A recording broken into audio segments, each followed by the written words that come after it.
G7 దేశాలు ఒరిజినల్గా చెప్పాలంటే బాగా బలిసినటువంటి 7 దేశాలు, టాప్ 7 దేశాలు. ఒకప్పుడు G8 ఉండేది, అందులో రష్యా కూడా ఉండేది. ఆ తర్వాత బైడెన్ వచ్చిన తర్వాత గొడవపడి రష్యాను దూరం చేశాక ఉక్రెయిన్ మీద యుద్ధాన్ని అడ్డు పెట్టుకుని G7 కింద మిగిలింది. ఈ G7 దేశాలలో అమెరికా వీళ్ళందరూ కలిసి ఉంటారు. ఇప్పుడు వాళ్ళు హితబోధలు ప్రారంభించారు.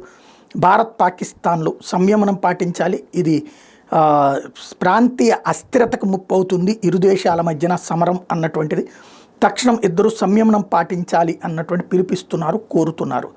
కాకపోతే ఈ G7 దేశాలు తీవ్రవాదానికి వ్యతిరేకంగా ముందు తీర్మానాలు చేసింది. ఆ తీవ్రవాదాన్ని పాకిస్తాన్ పెంచి పోషిస్తోందని తెలుసు. ఆ తీవ్రవాదానికి సంబంధించినటువంటి తీవ్రవాదుల స్థావరాలన్నీ పాకిస్తాన్లోనే ఉన్నాయని తెలుసు. ఆ తీవ్రవాదుల్ని ఐక్యరాజ్య సమితితో పాటుగా ఈ G7 దేశాలు నిషేధించింది తెలుసు.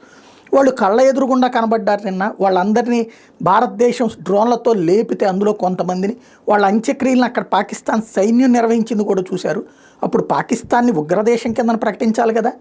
పాకిస్తాన్ అనేది ఉగ్రవాదపు తల్లని తెలుసు కదా.